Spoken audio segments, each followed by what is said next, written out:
Fee changes and schedule shifts under discussion. Details on this episode of Barnstable Today. It's Monday, December 10th, 2012. I'm Sarah Colvin. Citizens Connect is coming to Barnstable. Our town is one of only a handful in Massachusetts to pilot the program. Town manager Tom Lynch hopes to launch the smartphone app within the next few weeks. Lynch says residents will be able to alert town officials to issues in town. Just what issues those are have yet to be determined, but it can be used for things like potholes, litter, darkened streetlights, etc. Stay tuned for details as we get closer to the launch. Well, proposed fee and permit changes for the next year are now under consideration. Last Thursday, Town Manager Tom Lynch held a public hearing on those fee changes. Assistant Town Manager Mark Ells, representing the DPW, outlined fee changes for the transfer station.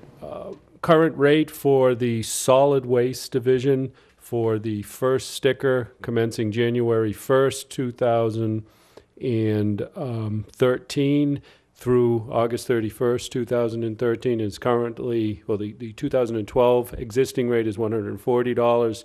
There is a $10 increase proposed. So the first sticker at the solid waste division would be $150.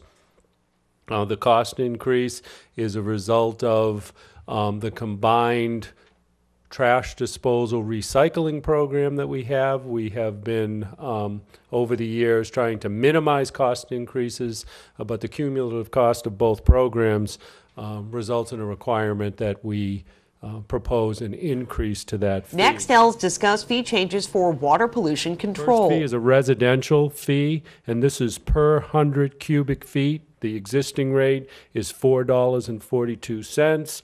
The proposed rate would be $4.61 per 100 cubic feet, and that would be a $0.19 change. Commercial 1 is the same rate as residential, and that would be a $4.42 per 100 cubic feet to a $4.61 per 100 cubic feet. Commercial 2 is currently a $4.92 rate. That would increase to $5.14. The commercial 3 is a $5.50. That would increase to $5.74. The fixtured is currently $45.56 per fixture per year. That would increase to $47.60 per fixture per year. Hyannis Water Board President Deb Krause spoke next about proposed changes to Hyannis water fees. The Hyannis Water Board continues to oversee the capital and operating budgets of the Hyannis water system, and we also work very diligently to keep our rates such that we can cover our capital and our operating costs. The rates that we are proposing have been developed through a model that we use that projects our capital costs and our operating costs, and a need to create a reserve as we started 6 years ago with nothing. And so using that model, we are recommending a 7% increase to all our rates and all our fees. Recreation fees are on the rise as well. Director of Community Services Lynn Poyant and Director of Leisure Services Patty Machado outlined changes to field use fees. For a normal field one-time use, the existing rate is $40. We're proposing that it go up $10 to $50 starting on January 1st, 2013.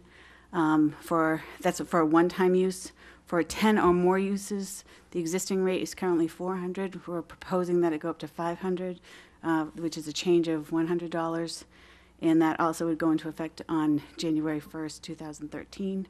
The category listed as nice field actually represents two fields in town. One is McKeon Park, the other is Lowell Park. Currently, the existing rate is $75, and we are looking to go up to $100 or $25.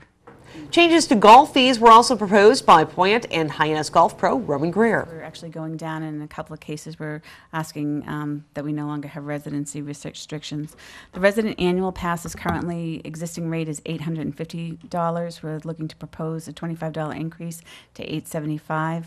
The resident additional member pass is $700. We're proposing that it go up $25 to $725.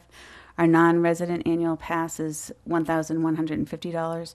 We're requesting that that go to $1,175, also an increase of $25.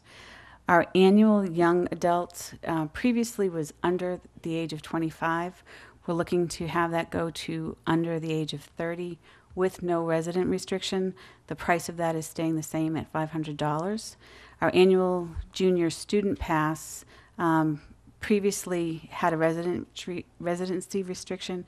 We're asking that there be no residency restriction, and that cost is $250. For Old Barnstable Fairgrounds Golf Course, the non-resident green fees, carts not included, April 1st to May 2nd daily, was the existing rate is $50. We're asking for a $5 decrease to $45, and for that the date has changed. For May 3rd to May 23rd, Monday through Thursday, existing rate is $50. We're asking for a $5 decrease to go to $45, and then for May 3rd to May 23rd, Friday, Sunday, Saturday, Sunday, and holidays, staying the same at $66. For Hyannis, the non-resident greens fees, carts not included, January 1st through March 31st, I'm sorry, daily, would stay the same at $35. April 1st through May 2nd daily, from $45 to $40 for a $5 decrease. May 3rd to May 23rd, Monday through Thursday, $45 to $40, a $5 decrease. And May 3rd through May 23rd, Friday, Saturday, Sunday, would stay the same at $55.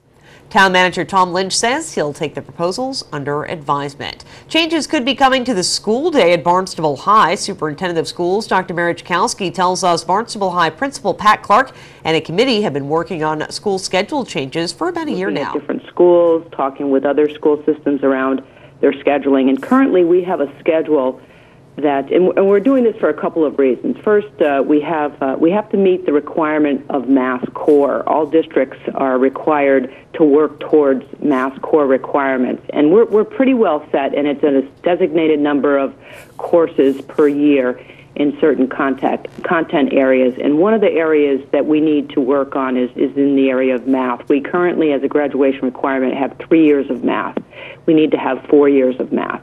So that's one concern that we're working on and working toward making sure that we meet that Mass Core requirement. The other requirement, most recently we had a coordinated program review, and we were cited for not having physical education in grades 10 through 12 as a required subject. And the law basically requires that physical education be taught as a required subject in all grades, although it doesn't dictate any specific time that you must teach physical education, nor whether it's taught by certified physical education teachers. It just indicates that it must be taught as a required subject.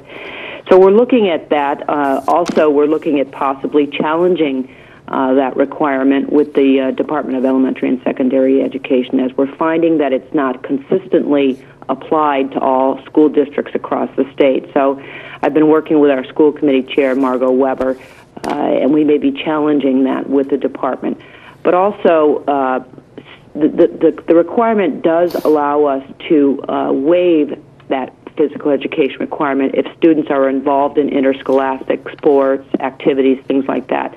And we do have a number of our students that do participate in sports. However, there are still a number of students that don't, and those are the students that we want to ensure that they're getting some sort of physical activity. Chkowski says the administration is not at this time considering either expanding the school day or school year. With Barnstable Today, I'm Sarah Colvin.